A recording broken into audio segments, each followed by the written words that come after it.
이제 리브 사이퍼의 유명한 선정적 만화 헬루바 보스 캐릭터들을 선부터 악까지 평가해보겠습니다. 내 이름은 블리츠, 오는 묵음이고 오늘 너희 암살자가 될게. 평소처럼 지하 세계에서도 도덕성을 대부분 지키는 캐릭터들부터 시작해보자. 이 캐릭터들이 바로 선한 쪽이야. 아마 우리가 준 것 중 가장 쉬운 선함의 금메달일지도 모르겠는데 콜린이 1위를 차지했어. 콜린은 체럽의 주요 멤버로 쇼에 자주 등장해 콜린이 양이라 다른 멤버들과 구분돼. 체럽들은 대중문화의 수호천사 같은 존재야. 우리가 보기엔 그래. 체럽들은 첫 등장 에피소드에서 노년의 사회병적 억만장자가 삶에 대한 의지를 유지하도록 돕는 임무를 맡아. 그는 좋은 사람은 아니지만 체럽들은 이를 진지하게 받아들이고 그의 자원을 선하게 쓰도록 격려하며 인생의 기쁨도 보여줘. 하지만 콜린이 다른 체럽들과 다른 점은 선을 행할 때 그의 진심과 헌신이 완벽하다는 거야. 키니와 클리터스는 주로 의뢰인들을 모욕하는 반면 콜린은 항상 진심으로 착하고 진정으로 도우려 해. 셋이 실수로 라일의 죽음을 일으켜 천국에서 쫓겨났을 때 범죄를 망설인 건 콜린뿐이야. 그들은 천국으로 돌아가려 하며 이로 인해 콜린은 시리즈에서 가장 올곧은 인물이 돼. 선함의 은메달은 옥타비아에게 돌아가는데 그녀는 스톨라스의 딸이자 왕좌의 정당한 후계자야. 비아는 전형적인 10대 소녀지만 왕족 악마 부엉이 소녀라는 점만 다르다. 그녀는 냉소적이고 혼자 있고 싶어 보인다. 사실은 아빠와 더 많은 시간을 보내고 싶지만 아빠는 블리츠와 바쁘거나 엄마에게 언어폭력을 당하느라 늘 바쁘다. 여러 가지를 보면 옥타비아는 꽤 중립적이고 순수해. 시즌 2 결말을 보면 그녀가 가장 섬세하고 배려심 깊은 인물임을 확실히 알 수 있어. 스톨라스가 스텔라와 있을 때 우울의 행복약으로 버텼다는 걸 알았을 때 비아는 큰 충격을 받았어. 그녀가 아빠를 냉정하게 밀어냈지만 비난할 수는 없어. 그녀 말도 일리가 있었으니까. 아빠는 엄마도 나도 사랑한 적 없고 사랑하는 건 그 사람이야. 그녀가 높이 평가받는 건 잘하는 일이 있기보단 뚜렷한 단점이 없어서야. 그런 불우한 가정에서 자랐는데도 심술궂지 않은 게 오히려 놀라워. 이제 키니와 클리터스에 대해 말할게. 앞서 캐럿들을 설명했으니 이 둘이 동료보다 낮은 순위인 이유를 바로 말하겠다. 간단히 말해서 클리터스와 키니는 콜린보다 의뢰인들을 훨씬 덜 배려하고 도덕성을 타협하는데도 더 적극적이야. 일을 끝내기 위해서든 아니면 생계를 유지하기 위해서든 말이지. 우리가 봤듯이 그들은 지구로 추방당했을 때 음식을 사기 위해 소매치기 같은 사소한 범죄도 서슴지 않았어. 또 인프들과 싸울 때 너무 즐기면서 꽤 공격적으로 변하기도 해. 또 콜린이 선을 넘지 않도록 괴롭히는 것도 서슴지 않아. 그래도 그들의 상황을 이해해야 해. 그들은 인프와 싸우다 실수로 라이를 죽인 것에 충격을 받았어. 악마 사냥꾼 도크스와 손잡은 선택이 논란일 수 있지만 이해돼. 결국 그들은 천사라 위험한 악마들을 막으려 했던 거야. 그들의 계획은 예를 들어 하즈빈 호텔의 아담에 비하면 아무것도 아니었어. 무엇보다도 그들은 그저 집으로 돌아갈 방법을 찾으려고 했던 거니까 너무 낮게 평가할 수는 없어. 나도 방금 이렇게 말하려고 했어. 왜 그냥 예수님께 용서를 구하지 않는 거지? 하지만 곧 생각났어. 이들은 인간이 아니라 타락한 천사들이잖아. 그래서 그게 통할지 잘 모르겠어. 행운을 빌어, 캐럿들. 너희에게 필요할지도 몰라. 자, 이제 보텍스에 대해 말해보자. 베로시카의 헬라운드 텍스는 지옥에서 가장 착한 녀석 중 하나야. 그는 일에 진지하지만 겉모습만큼 위협적이지 않고 항상 존중과 친절을 보인다. 루나와의 우정에서 알 수 있듯이 그는 여자친구와 함께 루나가 다른 헬라운드들과 어울리도록 파티에 초대해 도와줘. 텍스에 대해 특별히 할 말은 없어. 그는 그냥 전반적으로 괜찮은 사람이야. 그리고 헬 오브 어버스에서는 솔직히 그 정도면 도덕적으로 꽤 높은 위치에 있다고 할 수 있지. 우리의 좋은 인물 카테고리를 마무리하면서 우리가 가장 좋아하는 캐릭터 중 한 명인 피자 롤리를 소개할게. 만약 우리가 루루랜드에서 나왔던 소름 끼치는 로봇 도플갱어만 보고 판단해야 했다면 피지는 훨씬 낮은 순위에 올랐을 거야. 하지만 다행히도 그는 실제로 꽤 괜찮은 녀석이야. 적어도 지옥 기준으로는 말이야. 블리츠의 소꿉친구였던 피지는 서커스 광대로 무대를 자주 휩쓸었어. 그는 팬들에게 인기 많았지만 블리츠를 깔보지 않고 오히려 존경하며 친구로 여겼지. 안타깝게도 블리츠가 유치하게 굴다가 실수로 서커스 천막에 불을 내버렸을 때 일이 순식간에 커져버렸지. 그는 피지를 남겨두고 떠나버렸고 결국 친구는 평생 흉터를 안고 살아가게 됐어. 둘이 어렸더라도 그런 일로 원한을 품는 건 이해돼. 천막에 불이 안 났어도 블리츠는 그의 생일 케이크를 망쳤을 거야. 하지만 그 일이 있고 난 후에도 피즈는 블리츠의 말을 들어줄 의향이 있었고 결국 그를 용서했어. 물론 신뢰를 되찾는 데는 시간이 좀 걸렸지만 말이야. 그게 피지의 가장 큰 장점 중 하나야. 피자롤리는 소중한 사람들에게 깊이 충성해. 때론 그게 자신에게 해가 돼. 마몬의 화려한 뮤지컬 미드 시즌 스페셜에서 우리는 피즈가 오랫동안 마몬과 함께 있을 수밖에 없었던 이유가 마몬이 자신을 지금의 자신으로 만들어줬다고 느꼈기 때문이라는 걸 알게 돼. 비록 행복하지 않더라도 피즈는 진심으로 팬들을 기쁘게 해주려고 노력하고 한 명의 귀가 잘 들리지 않는 팬에게도 그가 원한다면 자신의 길을 따라가라고 격려해. 이 친구는 우리가 예상했던 것보다 훨씬 더 존경스러운 사람이었어. 그래서 마몬 디스트랙이 꽤 거칠었고 앞으로 더 거칠어질 거라 해도 그는 좋은 쪽에 들어갈 자격이 있다고 생각해. 이제부터는 더 복잡한 도덕적 영역, 즉 회색 지대로 들어가게 돼. 이 카테고리의 시작은 짐이야. 아니 빌리, 아니 심지어는 목시까지. 목시는 너무 착하고 온화해 보여서 그가 청부 살인자라는 사실을 잊게 만드는 캐릭터 중 한 명이야. 실제로 그가 사람을 죽이는데 얼마나 망설이는지 보면 그 점이 잘 드러나지. 1화에서 아버지가 죽어 마땅하다는 걸 알면서도 목시는 911의 전화에 그를 체포시켰어. 아이들이 더 나은 삶을 살도록 한 거야. 목시는 스톨라스의 좋은 친구이자 밀리의 든든한 남편이야. 가끔 감정에 휘둘리기도 해. 아무리 목시가 사려 깊고 착해도 그는 여전히 일로 많은 사람을 죽이고 있어. 즐기든 아니든 그건 분명 잘못된 일이야. 그럼 왜 목시는 좋은 쪽에서 간신히 제외된 걸까? 그 이유는 바로 X&O's 에피소드를 보면 알 수 있어. 여기서 우리는 목시의 어린 시절에 대해 더 알게 돼. 그리고 어떤 다른 캐릭터에 대한 스포일러는 하지 않겠지만 그는 마피아 가문에서 태어났어. 그게 그가 사람을 죽이는 일에 익숙해진 유일한 이유야. 본질적으로 그의 아버지가 그렇게 만든 거야. 목시는 마음이 여리고 악마 암살자 중에서도 착한 편이야. 사실상 억지로 그 역할을 맡았으니 우리는 목시에게 여지를 줘야 해. 하지만 결국에는 그는 어른이 된 후에도 스스로 그런 삶을 선택하고 있으니까 안타깝게도 완전히 선하다고는 할 수 없어. 그리고 그의 반쪽인 밀리도 꼭 더 낫다고 할 수는 없지만 그렇다고 더 나쁘다고도 할 수 없어. 마찬가지야. 밀리는 확실히 둘 중에서 더 성급하고 폭력적인 편이지만 그녀에게서도 남편만큼이나 선한 면을 볼 수 있어. 무엇보다도 그녀는 어떤 상황에서도 목시를 변함없이 지지하지. 네가 밀리를 원래 사나운 전사라 생각한다면 맞아. 하지만 목시가 위험하면 그녀는 바로 흥분해. 또 그녀는 블리츠와도 가까워 그의 이별을 도왔지. 스톨로스랑 있던 일 말하는 거지. 그리고 블리츠가 얼마나 많은 사람들에게 상처를 줬든 밀리는 진심으로 그를 사랑하고 자신의 인생에 긍정적인 존재라고 격려해줘. 밀리의 이런 격려하는 성격 덕분에 그녀는 이 작품에서 가장 호감 가는 캐릭터 중 하나야. 하지만 그녀의 폭력적인 성향 때문에 점수를 많이 깎아야 하는 것도 사실이지. 밀리는 때때로 목시나 스톨로스보다 더 피해 굶주린 모습을 보여. 한 번은 목시가 예술품을 사지 못하게 하려고 죄 없는 인간을 죽였어. 밀리는 시체를 숨기는 데까지 도울 만큼 진정한 친구의 예시야. 그녀는 끝까지 함께하지만 실제로 그런 일도 서슴지 않아. 그래서 호감이 가지만 항상 회색지대에 머물러. 그리고 이제 IMP의 또 다른 멤버 루나가 있어.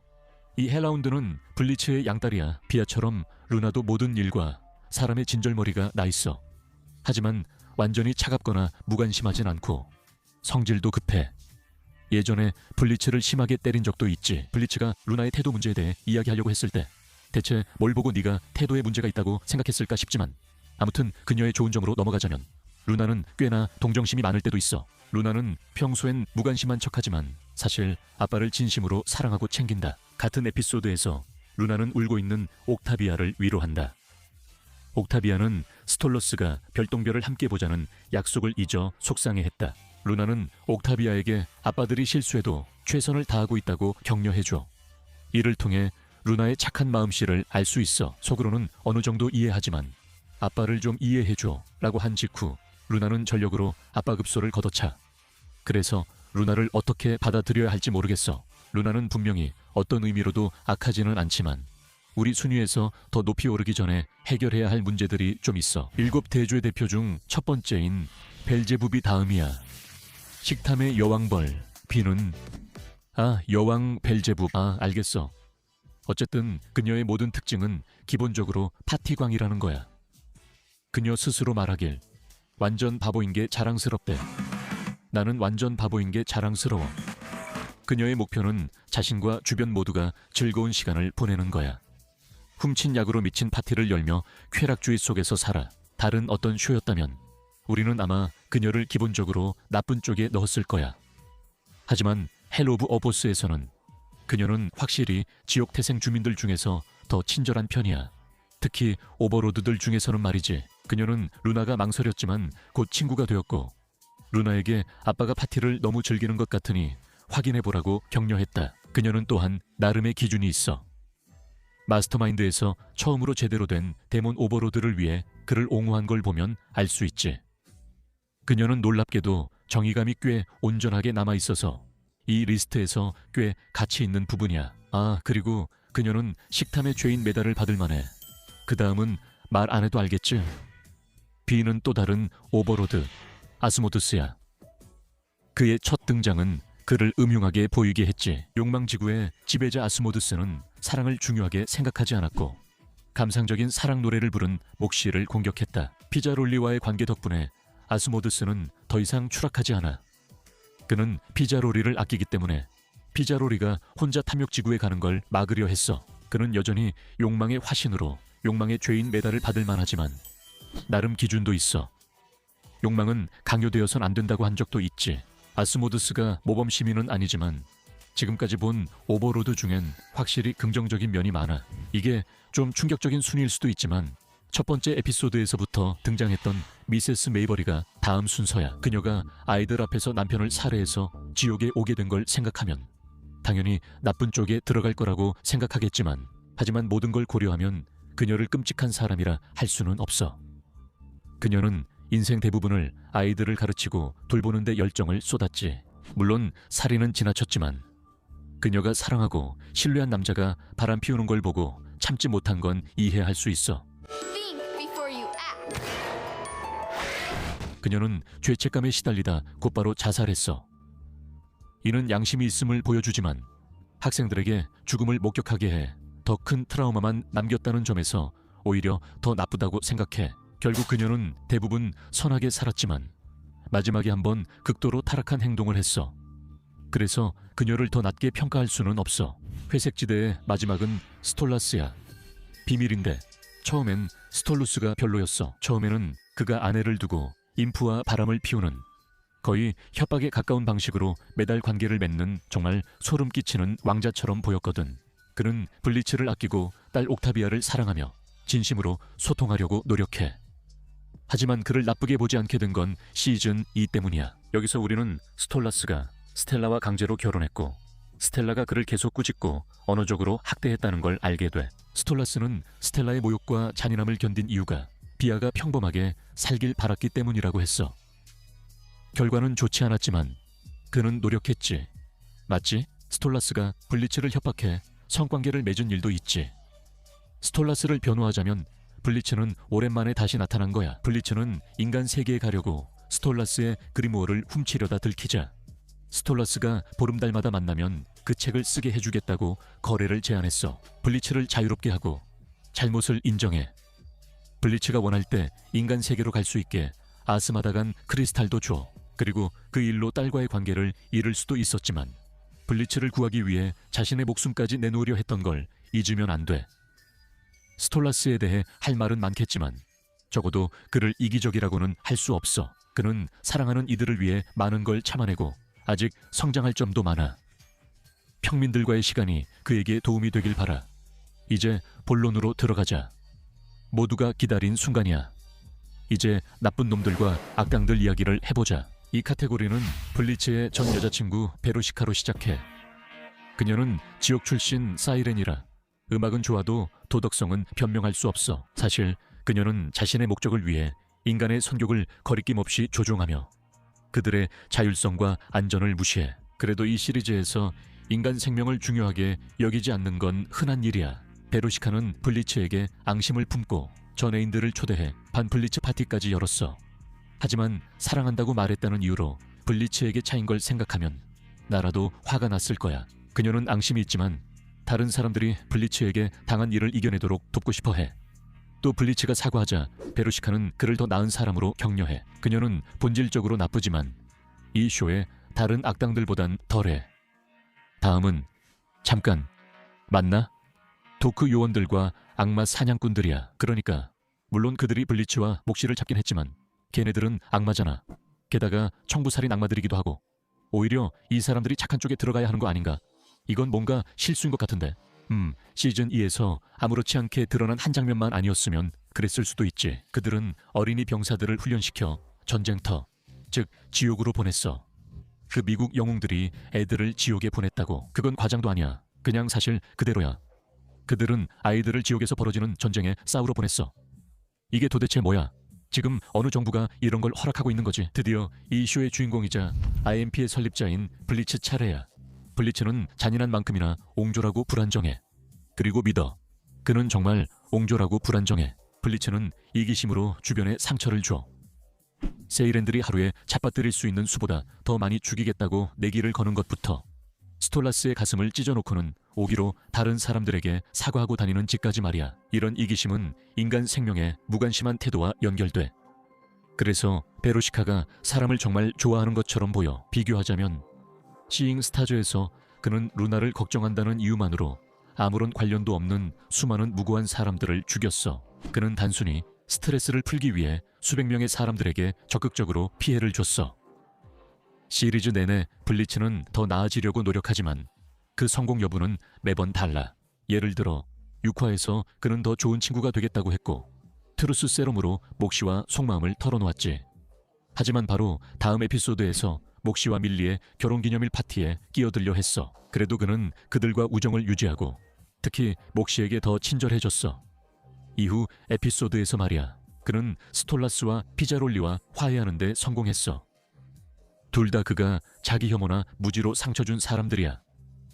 블리츠는 죄책감 없이 사람을 죽여 선하거나 도덕적으로 회색이라 할 수 없지만 완전히 악하진 않아.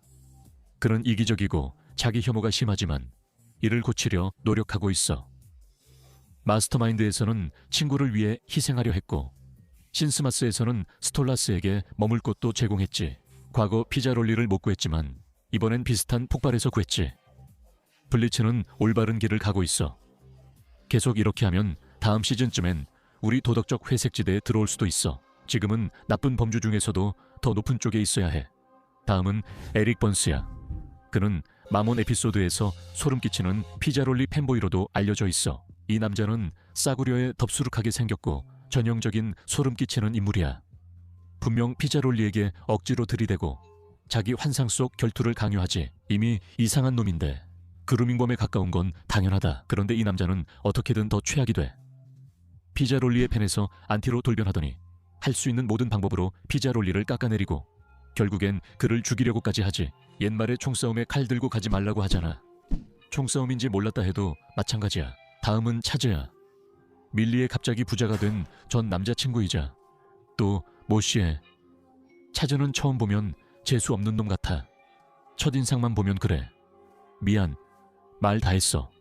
그게 내 인상이었어. 모씨와 가까워진 차즈가 은행 강도 사건 중 모씨를 두고 도망쳐 모씨가 체포됐고 그 일이 모씨와 블리츠의 만남 계기가 됐어. 그래서 모씨는 가족을 차즈 덕분에 얻은 거야. 더 이상 그 겁쟁이에게 관대할 필요 없어. 좋은 점도 거의 없고 순위가 낮지 않은 건 다른 캐릭터들이 더 타락했기 때문이야. 이제 듀얼 엔트리에 대해 이야기하자. 라일과 루프 TFT. 이 둘은 지상에서 최고의 친구이자 사업 파트너였어. 그건 비극적인 사고로 루프티가 죽고 라일이 그들의 발명 제국의 유일한 소유주가 되기 전까지였지. 비윤리적인 아동 실험으로 가득했던 지상에서의 삶도 모자라서 말이야. 루프티는 사후 세계에서 IMP에게 옛 사업 파트너를 죽여달라고 죽지 않은 것에 대한 복수로 의뢰했어. 하지만 결국 루프티는 타락하고 돈을 사랑하는 절친이 그리웠을 뿐이라는 게 밝혀져. 솔직히 좀 귀엽기도 하지. 둘 다 여전히 끔찍한 인간이야. 라일이 마지막에 인생의 가치를 깨달아도 마찬가지야. 그와 그의 파트너의 해악을 상쇄하기엔 부족해. 그래서 이 둘은 최악의 10위 바로 밖에 있어. 10위는 귀족 중 귀족 킹 파이몬이야.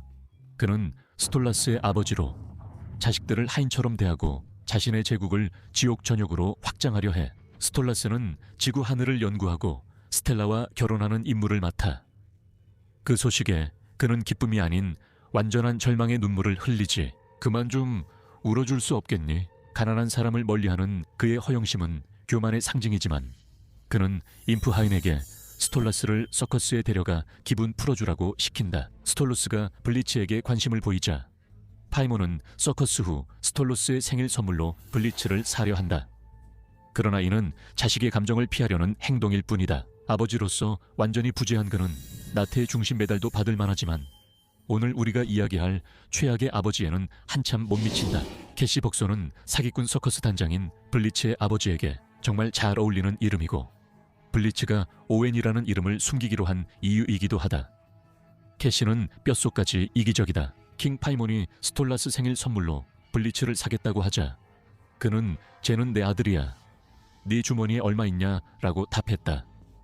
이건 미스터 크랩도 미안해할 일이다. 내가 뭘 한 거지? 나는 다시 한번 기회를 원해. 그는 블리츠를 하루만 팔았지만 동시에 스톨라스의 가족인 괴티아 가문에서 훔쳐오라 시켰어. 이 일이 위험한 걸 알면서도 아들의 위험은 신경 쓰지 않았지. 이런 사람이 롤모델이면 블리츠가 저렇게 된 것도 이해할 수 있지. 캐시 벅조보다 더 탐욕스러울 수 있는 유일한 방법은 탐욕 그 자체가 되는 것뿐이야. 여기 마몬이 등장하지. 피자롤리의 전 상사이자 롤모델이야. 자칭 탐욕의 왕인 그는 자신의 돈, 즉 현금 젖소에서 마지막 한 방울까지 쥐어짜내는 걸 자랑스럽게 여겨. 그가 피지에게 신경 쓰는 것처럼 보일 수도 있지만 속지 마. 그건 앞서 말한 현금 젖소이기 때문일 뿐이야. 마몬은 탐욕스럽고 이기적이며 뭐든 잘 팔리면 직원 얼굴까지 붙여 파는 사람이야. 이건 10대 때부터 데리고 있던 녀석의 섹스 인형도 포함돼. 그래, 이 녀석보다 더 바닥인 사람 찾기 힘들지. 부자가 아닌 팬들에게 보이는 냉담한 태도부터 자기 황금알을 낳는 거위의 정신건강조차 신경 쓰지 않는 모습까지 마몬은 정말 철저하게 쓰레기야. 아, 그리고 탐욕의 중심 메달. 당연히 다음 순위로 미끄러지듯 올라오는 건 뱀같은 현상금 사냥꾼 스트라이커야. 스텔라가 스톨라스를 죽이려고 고용했을 정도로 악명 높고 자신만의 서부 테마송이 있을 만큼 사악한 무법자지. 지옥에서 스트라이커는 진지하게 행동해. 괴샤 가문에 깊은 원한이 있고 돈이 되면 뭐든 하고 스톨라스를 죽일 기회도 망설이지 않아. 다음엔 내가 반드시 잡을 거야. 스텔라가 멈추라고 했지만 그는 여전히 순수한 사디즘으로 스톨라스의 눈을 뽑으려 했어. 이 모든 게 정말 나빠. 그가 목록에서 낮은 순위인 이유는 누구든 표적으로 삼을 수 있기 때문이야. 그는 누구든 쫓는 게 두렵지 않아. 여자, 아이, 강아지든 상관없어 라고 말했어. 강아지를 쏘진 않을 거지, 잭? 그래, 얼굴에 쏠 거야. 왜? 블루블러즈가 그에게서 정확히 무엇을 빼앗았는지 알기 전까지는 진짜 판단은 유보할게. 하지만 지금으로서는 돈 말고는 아무런 동기도 없이 살인을 저지를 수 있다는 점 때문에 스트라이커는 우리 목록에서 꽤 낮은 순위에 올랐어. 그리고 이제 우리 상위 5명 바로 바깥에 있는 인물은 스텔라의 오빠 안드렐푸스야. 그는 시리즈의 주요 줄거리에서 사실상 한 가지 역할만 해. 바로 스텔라의 주된 후원자가 되어 그녀가 스톨러스의 왕좌를 빼앗는 걸 돕는 거지. 이제 그의 입장에서는 불쌍하고 사랑스러운 여동생이 그렇게 잔인하게 배신당했으니 그녀를 위해 싸우는 거라고 말할 수도 있겠지. 하지만 솔직히 말해서 스텔라가 신뢰할 만한 화자가 아니라는 사실을 무시할 순 없잖아. 이 남자는 너무 거만해서 순수하게 돕는다고 믿기 어려워. 적어도 전적으로 그렇진 않아. 안드레 알푸스는 너무 교활하고 권력에 굶주려 있어서 사탄을 설득해 블리츠와 그 일행을 처형하게 만들었어. 그리고 스톨라스를 죽이게 하진 못했지만 100년 동안 추방당하게 만들었지. 이런 왕자라는 이름이 아까운 놈은 추방해야 한다고 생각해. 그는 여동생처럼 악의적이고 잔인해서 옥타비아가 아버지를 잃어도 동정하지 않았고 아버지가 돌아오자마자 죽이려 했어. 가장 끔찍한 건 그의 순위를 정당화하려고 여동생 외모에 대해 했던 소름 끼치는 말을 언급할 필요조차 없었다는 거야. 최악의 악당 터프 다섯의 시작은 스텔라야. 스톨라스의 진작 헤어졌어야 할 전 부인이지. 지옥에서도 바람피운 쪽이 동정받는 경우는 상상하기 힘들지. 하지만 스텔라 같은 사람이 상대라면 훨씬 쉬워져. 스텔라와 스톨라스는 서로를 사랑한 적이 없어. 그녀는 스톨라스를 계속 모욕하며 그의 한심함을 조롱하는 파티도 열었어. 스톨라스가 결국 참다 못해 그녀를 두고 바람을 피운 뒤 스텔라는 여러 번 스트라이커를 고용해서 그를 죽이려고 했어. 그리고 전 남편에 대한 이 오랜 원한 때문에 그녀는 분노센터 메달을 받게 돼. 끔찍한 배우자인 것도 모자라 그녀는 형편없는 엄마이기도 해. 스톨로스가 추방당한 후 그녀는 비아가 스톨로스와 연락하지 못하게 막고 오빠와 함께 스톨로스의 노력을 비웃는다. 스텔라는 여전히 버릇없고 응석바디로 전혀 성장하지 않았다. 끊임없는 짜증과 분노, 엄마로서의 실패 등 그녀의 모든 행동은 우리가 그녀가 응분의 대가를 치르는 모습을 보고 싶어 몸이 근질거릴 지경이다. 또 시즌1의 가장 악랄했던 캐릭터로 돌아가 보면 랄피와 마사가 있다. 이번 항목에는 아이들은 포함하지 않았다. 그들은 아직 아이들이니까. 하지만 마사는 남편보다 더 나쁜데 불륜까지 저질렀으니 둘은 같이 묶어야 한다. 둘 다 똑같이 타락했다. 이 둘은 단순한 식인종이 아니라 진화된 식인종이다. 이들은 인간의 신체 부위로 만든 가구를 가지고 있고 벽에는 아이의 머리가 걸려 있다. 그리고 아니, 여기서 그만하겠다. 이 정도면 충분한 것 같다. 이들은 벽에 아이의 머리를 걸어두고 있다. 희생자든 장식품이든 아이 시신의 일부다. 흔한 라이브 레프러브 표지판 대신이다. 우리는 랄피와 아이들이 어떻게든 구원받았길 바란다. 그렇지 않았다면 그들이 식인 마을에 가지 않길 바란다. 그게 오히려 이 미친놈들에게 보상이 될 수 있으니까. 다른 쇼였다면 우리는 사탄을 1위에 둘 것이다. 그는 사탄이고 존재 자체가 최악이기 때문이다. 하지만 헬 오브 어보스에서는 지금까지 그의 유일한 등장은 지옥 전역의 불순종한 악마들의 사건을 심리하는 재판관으로서였다. 여기서 심리한다는 말에는 큰 따옴표가 붙는다. 사탄에게 있어서 악마들은 탄원을 들어줄 시민이 아니라 그저 노예일 뿐이다. 그리고 그들이 그의 목적에 더 이상 쓸모가 없어지는 순간 그들은 죽임을 당한다. 그것도 생방송으로 자신의 힘을 과시하기 위해서 말이다. 내 처형은 7개의 고리를 넘어 생중계될 것이다. 그는 억압적인 폭군이고 다시 말하지만 그는 사탄이다. 전반적으로 그는 악의 금메달리스트가 될 수 있지만 우리는 더 전문적으로 악행을 저지른 캐릭터에게 더 점수를 주고 싶었다. 악의 은메달은 고스트 퍼스의 일회성 악당인 롤란도에게 돌아간다. 롤란도는 인페스터 데몬으로 인간의 정신을 괴롭히는데 특화된 악마다. 에피소드에서 보듯 인프들에게도 이런 행동을 주저하지 않았다. 그래서 그는 많은 호텔 손님들을 죽였을 뿐 아니라 재미로 블리츠와 밀리의 우정도 망치려 했다. 사진에서 봤듯이 그는 살인 자체도 엄청나게 피투성이었다는 걸 보여줬다. 그리고 그가 애초에 사진을 찍었다는 사실만 봐도 롤란도는 전혀 죄책감이 없었고 오히려 그걸 즐겼다. 너희가 스스로를 암살자라고 부르다니. 롤란도는 사람들과 다른 악마들을 고문하는 데서 쾌감을 느끼는 녀석이다. 그래서 그는 지금까지 비브시팝 작품 전체에서 가장 순수하게 악한 캐릭터 중 하나다. 솔직히 그는 진정한 악의 금메달리스트에 비해 약해 보인다. 이 영상은 위켓빈즈가 제공하며 채널 멤버십도 있다. 채널 멤버십을 통해 저희 영상을 누구보다 먼저 시청할 수 있고 멤버 전용 이모지와 로열티 배지도 얻을 수 있습니다. 목시의 마피아 보스 아버지 크림슨 노라스트 네임. 우스꽝스러운 성은 제쳐두고 크림슨은 정말로 끔찍한 인물이다. 이건 놀랍지 않지만 그는 악마와 마피아 모두에서 대부분의 마피아 보스처럼 두드러진 존재다. 그는 자신의 범죄 조직에 헌신적이었고 목시를 일찍부터 그 일에 끌어들이려고 고집했다. 하지만 그의 아내가 사랑이 넘치는 어머니로서 목시를 살인에 노출시키고 싶지 않다는 끔찍한 범죄를 저질렀을 때, 목시가 3살쯤 되었을 때 크림은 그 일을 개인적으로 받아들여 아내를 끔찍하게 학대하기 시작했고 목시에게도 그렇게 했음을 암시한다. 설상가상으로 그는 아들을 복종시키려고 심리적으로 공포에 몰아넣기로 결심하고 목시에게 희생자를 죽여강에 버리도록 강요한다. 그 강에는 그의 다른 희생자들도 있는데 그중 한 명이 목시의 어머니임이 충격적으로 드러난다. 명심해야 할 점은 크림슨이 이런 짓을 모두 저지른 이유가 목시의 어머니가 이 세계에서 벗어나고 싶어해서가 아니라는 것이다. 그녀 역시 기꺼이 살인을 저지를 의향이 있었다. 그가 이런 일을 한 이유는 그녀가 목시가 자랄 때 죽음에 노출되지 않게 하려는 것이었다. 이것이 그가 말한 선을 넘는 행동이다. 그는 세월이 지나도 전혀 변하지 않았다. 가족 번영을 위해 옥시에게 찾아와 돈 때문에 결혼하라고 강요했다. 탐욕스럽고 무자비하며 가족 전체를 배신한 학대자 크림슨은 그 자체로 악의 화신이다. 그가 이 쇼에서 가장 위협적이지는 않지만 크림슨은 우리에게 가장 비열한 인상을 남겼다. 그리고 지난번에도 같은 말을 했지만 과연 크림슨에게서 금메달을 빼앗을 수 있는 사람이 또 있을지 정말 궁금하다.